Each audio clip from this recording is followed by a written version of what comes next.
Hey guys, it's JC Theater Yu-Gi-Oh! Here today, and I'm coming at you with an update and reinvention, really, of my Megalith deck for you guys.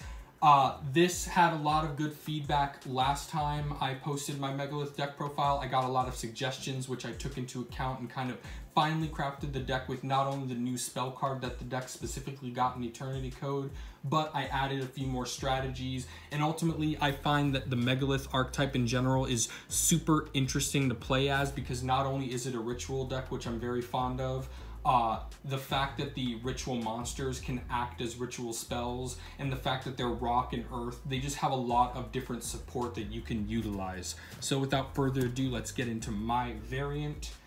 First up, I play 2 copies of Megalith. He is one of the 3 level 4 Megalith ritual monsters, and when he's ritual summoned, you can search a Megalith spell or trap from your deck to your hand, and if he's on your field during the main phase, you can basically ritual summon a Megalith monster using him as one of the tributes.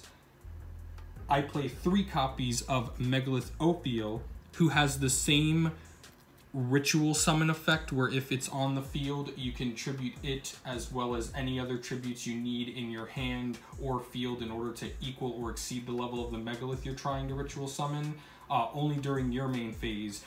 And in addition, when it's ritual summon, you can search a Megalith monster from your deck to your hand. So basically, you know, we have the spell and trap searcher, and then we also have the monster searcher here.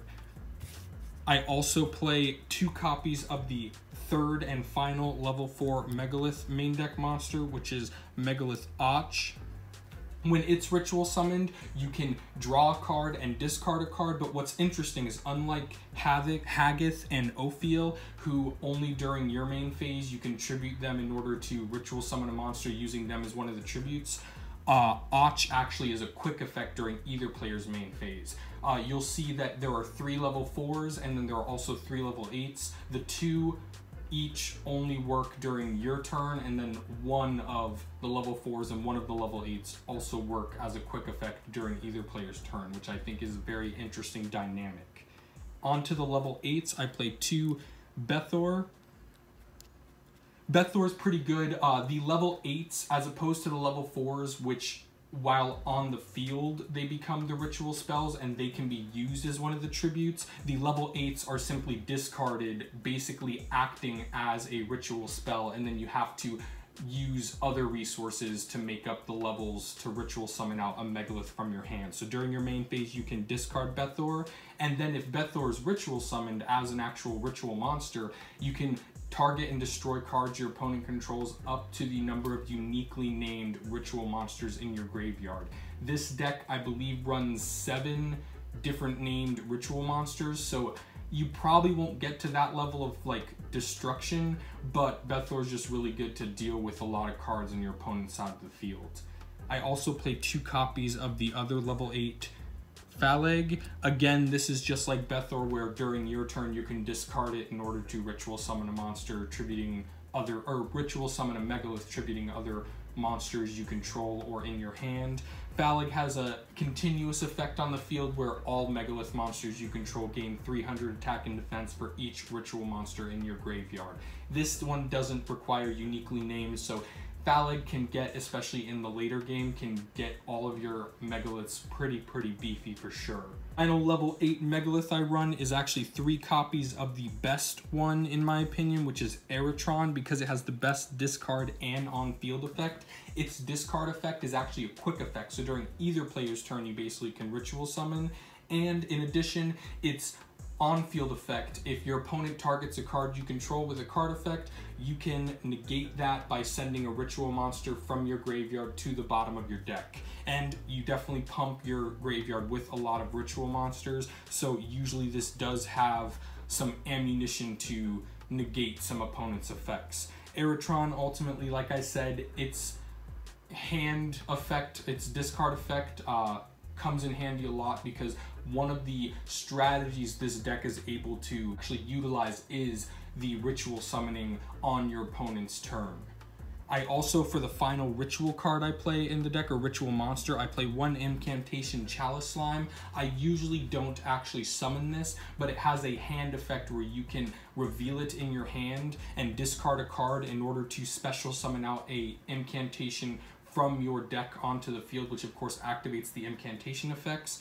If you don't ritual summon that turn, you do lose 2,500 life points, but in this deck, of course, we definitely ritual summon quite often, unless your opponent, of course, flips like a floodgate, but ultimately it's just a very good way to get your incantations out. Now, for the non-ritual monsters, I play 2 Block Dragon. I recommend probably playing 3. I only own 2 copies of Block Dragon, so it's not too big of a deal. I haven't run into any super bad issues, but Block Dragon is such a good generic rock support and earth support card that any deck that can run it and utilize it even suboptimally, I recommend running it in. It also is a level 8, so it helps with, I do run trade-in the deck because we have quite a few level 8s, aka the Megalith ritual monsters. So this is just a good addition to the deck that integrates very well. I do play, for the incantations, 2 Pensaplume, which lets you get your ritual monsters back from the graveyard, and then 2 Talismandra, which lets you get ritual monsters from the deck. I also, as a suggestion in the comments of my previous Megalith video, am playing 1 Candle, so that way you can search out some ritual spells from your deck. The final 3 cards are some spicy techs I have seen other profiles utilize, which I thought was very interesting. So I am playing the 1 Barrier Statue of the Drought, which I understand Earth is definitely used in the game of Yu-Gi-Oh! It's not, of course, as prevalent as Dark attribute or probably Light, but if your opponent is playing Earth, you can always use your Barrier Statue as simply level 4 fodder for one of your ritual summons. So that's why it's still good, even if it's not good for its on-field effect, if that makes sense. I am also playing the 1 Fossil Dyna. Fossil Dyna is good because a strategy this deck can utilize is basically building a beefy board and then summoning Fossil Dyna and sitting on it. If your opponent is able to break your board, usually your opponent is able to destroy Fossil Dyna as well. Therefore, you can next turn still utilize your ritual plays.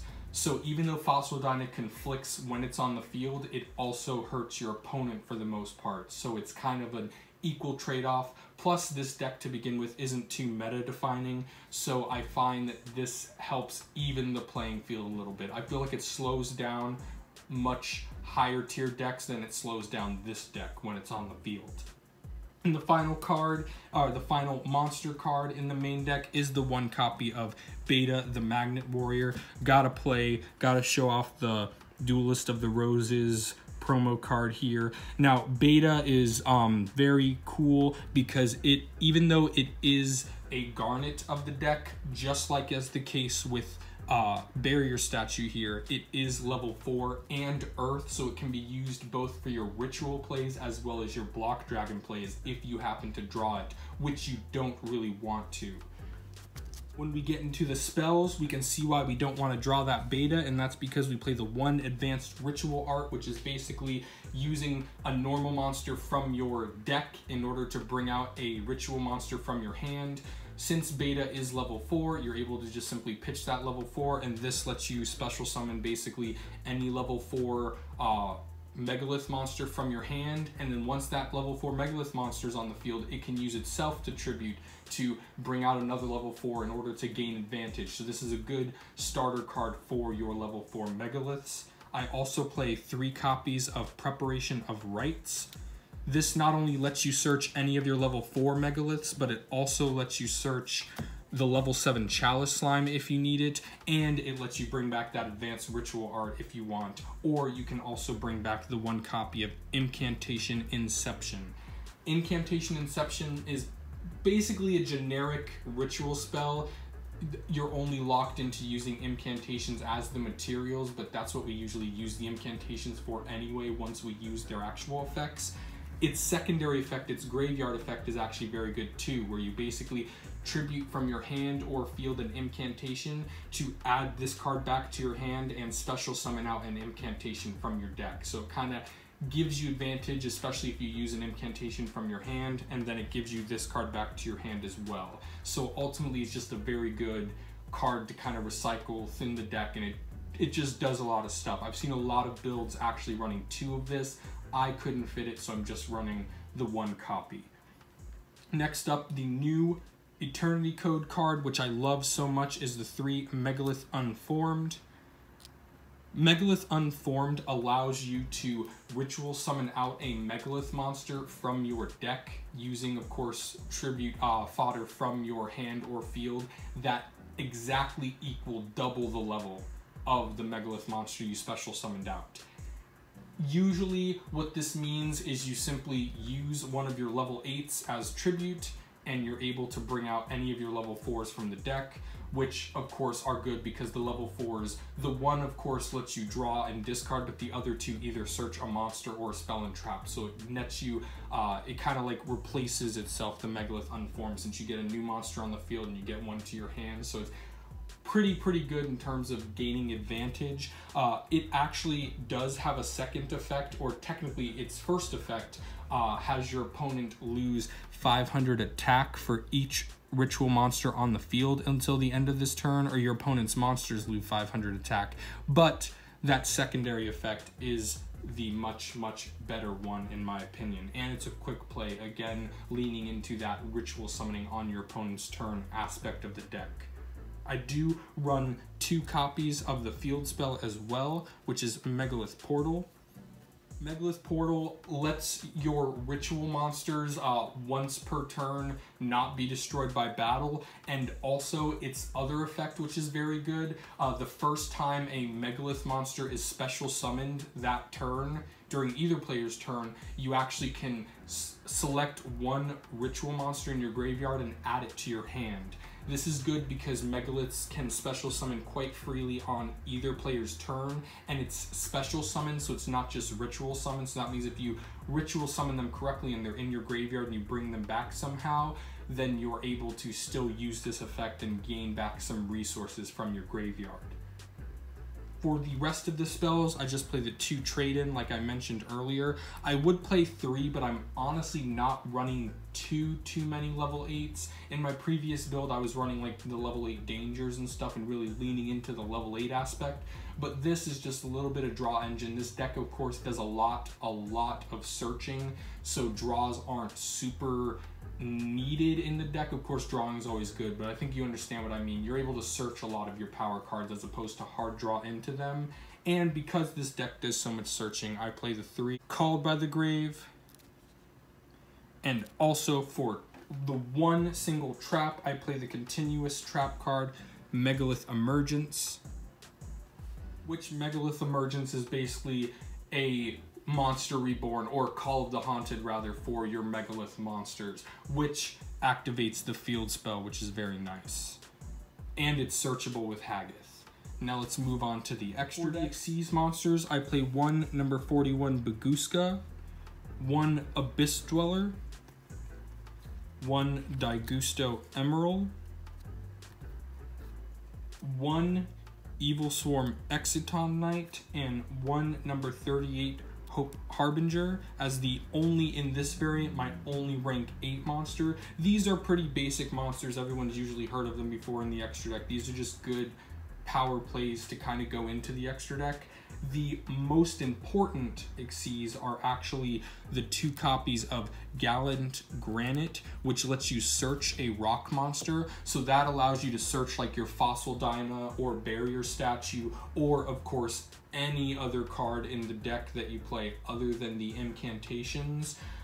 This is very good because if you're able to search the Fossil Dyna, like I said, a win condition of this deck is to kind of make a pretty big board and then sit on the Fossil Dyna, not allowing your opponent to special summon at all. So Gallant Granite is definitely very good, especially since we are able to relatively easy swarm the field with at least enough level 4s to get a rank 4 out. The final Xyz monster isn't too important, but I find it's definitely a spicy option is the number 55 Go Go Go Goliath. It allows you to recur a rock monster from your graveyard into your hand. So you're able to basically get a rock monster back. It does have to be earth rock, which isn't a problem because all of the rock monsters in this deck are earth and rock. It also has to be level 4, but since so many of the, like half of the Megaliths we run are level 4, as well as all of the additional rock monsters other than Block Dragon are level 4, there's still a lot of targets to get back to your hand, especially since this can get that one copy of Fossil Dino or that one copy of the Barrier Statue back into your hand from your graveyard. For the links, I play 2 Mrs. Radiant. I also play the 1 copy of Asa the Earth Charmer and 1 copy of Nightmare Phoenix. The other 3 links I play are kind of cop-out links in my opinion. They're just like power play link monsters such as Mech Knight Crusadia Abramax, Boral Load, and Boral Sword Dragon. I highly recommend my extra deck is at 15. I would cut any of these 3 cards, specifically for Cross Sheep, which I do not have a copy of. I highly recommend Cross Sheep in a ritual deck because it does let you gain advantage pretty easily. Thank you guys so much for watching my deck profile. Like I said the last time I posted a specifically Megalith deck profile, I got some great feedback from a few people. So definitely if you recommend any changes or any tips or any spicy techs or anything, please let me know down in the comments below. I make deck profiles kind of because I like making decks, and I know I'm not the best and at like perfecting certain decks, since as you can see from my channel I make so many decks. So any feedback is appreciated, so that way the next time I do a profile it'll be even better. Make sure to like and make sure to subscribe, and I thank you guys so much. I'm JC Theater Yu-Gi-Oh! See ya!